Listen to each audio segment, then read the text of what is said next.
Dad, are you serious? This is actually vintage Matai? James widened his eyes in disbelief. Yeah, John. This wine looks yellow and murky, isn't it fake? Florence was also full of astonishment. You don't understand. Vintage Matai always looks like this. The older it gets, the darker the color. Anyone who knows fine liquor would recognize it. John explained. Hearing this, everyone's expression turned awkward. Just moments ago, they had been loudly insisting it was fake. Now it seemed they'd been completely slapped in the face. If it were someone else making this claim, they might still doubt it. But John, a well-known connoisseur, was not someone who would misjudge this kind of thing. I once had the honor of drinking vintage Matai while accompanying a top leader. I remember it clearly, and honestly, this wine is even richer and smoother than what I had back then. I'd estimate this is over 50 years old. John smacked his lips, savoring the lingering taste. Over 50 years? How much would that be worth? James blurted out. This kind of wine is priceless. You can't simply buy it even if you have money. But judging by auction prices a few years ago, this bottle is easily worth at least $2 million. John said shockingly. $2 million? The whole crowd froze in astonishment. A bottle of Matai worth $2 million? They had neither seen nor even heard of such a thing before. Compared to that, the $15,000 per bottle red wine instantly lost its appeal. No way! Florence still refused to accept it. John, are you sure? That wine was given by Dustin. How could he possibly have vintage Matai? Exactly. There's no way he could afford a $2 million bottle even if he sold everything he owns. James added, full of suspicion. Their words immediately gained everyone's agreement. Right. How could a small fry like Dustin have such a priceless Matai? Where did you get this wine? John probed, looking at Dustin. A friend gave it to me. Dustin answered truthfully. Gave it to you? Florence sneered. Someone like you? What kind of rich friend would you have? More like you stole it. That's right. You must have stolen it. James's eyes lit up as if he'd found the truth. In his mind, someone like Dustin wasn't qualified to even touch such fine wine. Dustin, of all things, you stole a $2 million bottle? Do you realize that if they press charges, you'll rot in jail for at least 10 years? Chris Nolan said sarcastically. Even he had never touched such an expensive Matai. How could a poor kid like Dustin get his hands on it? Believe whatever you want. I didn't steal it, Dustin said lazily, not bothering to explain. First, they said his wine was cheap. Then they said it was fake. Now they accused him of stealing. They really had every base covered. Humph. Can't explain it away, can you? Definitely stolen. Florence looked at him with disdain. You piece of garbage. I can't believe you'd stoop so low, stealing someone else's wine just to show off. James shouted righteously. This wine was meant as a gift to Grandpa. Believe it or not, drink it or not, up to you, Dustin said, growing impatient. Once people are prejudiced, nothing you say matters. Enough! I trust Dustin's character. No matter where the wine came from, I refuse to believe he stole it. Old Master Nicholson stood up for him. Grandpa, shut up, all of you! No more talk about this. Let's eat. Old Master Nicholson's authoritative tone settled the matter once and for all. Although Florence and her son looked unwilling, they finally chose to stay silent. Still, deep down, they believed Dustin couldn't possibly possess such fine wine. Once the tension eased, the feast resumed. Although they'd criticized Dustin earlier, they had no shame helping themselves to the vintage Matai. Even those who usually didn't drink asked for a cup. The reason was simple. It's not every day you get to taste a wine worth $2 million. Naturally, they couldn't resist. Watching these hypocrites, Dustin could only chuckle to himself. After several rounds of drinks and dishes, Chris Nolan suddenly tapped the table and announced loudly, Everyone, I have some great news. Our Nolan Pharmaceuticals is planning to increase capital and expand shares. I'm wondering if any of you are interested in investing, expanding shares? Everyone immediately perked up. Nolan Pharmaceuticals was a top-tier company, one of the leading pharmaceutical enterprises in all of Swinton. In the past, even a single share was hard to come by. Now they were expanding? Young Master Nolan, why are you expanding now? Is the company short on funds? Dahlia asked curiously. Of course not. Chris Nolan chuckled.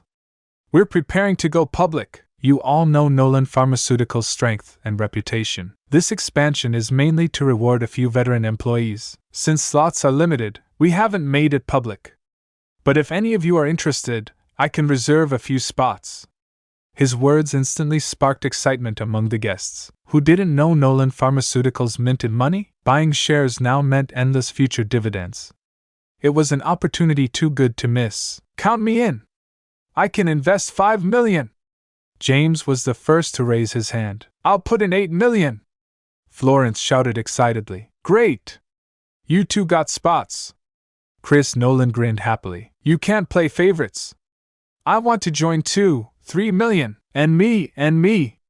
I'll put $5 million. That's all my savings. One after another, people scrambled to invest, fearing they'd miss out. That's herd mentality. Once a few people jump, more follow. Dahlia, what about you? How much do you plan to invest? Chris Nolan turned to her with a smile. Given our relationship, I'll even give you a bigger cut. This? Dahlia hesitated. She wasn't the type to act impulsively. What's wrong? Don't you trust me?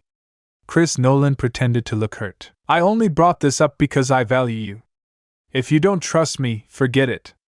Spots are limited, and people are lining up. That's not it. Dahlia quickly explained.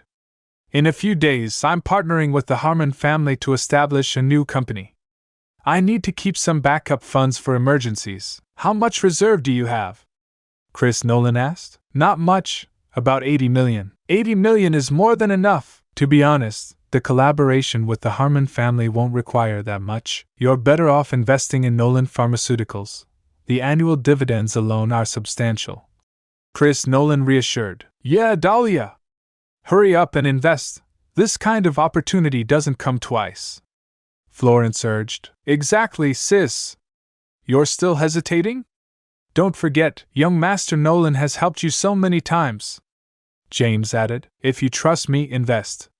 If not, pretend I never mentioned it.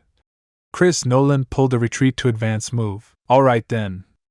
After much hesitation, Dahlia finally nodded. The main reason was that she owed Chris Nolan favors. He had already said so much, she couldn't embarrass him. Besides, this was supposed to be a good thing. Under Chris Nolan's persuasion and Florence's constant nagging, Dahlia agreed to invest $80 million. Her entire backup fund went in. Dustin, want to invest too? Chris Nolan suddenly smirked. Oh right, the minimum investment is $1 million. If you can afford it, I'll give you a chance to get rich. Sorry, not interested. Dustin immediately refused. Hee. Not interested, or incapable. Chris Nolan sneered. Tell you what, since it's for Dahlia's sake, you put in just $100,000, and I'll give you shares worth $1 million. Deal? No need. I have no interest in investing in a company that's about to go bankrupt, Dustin said lightly.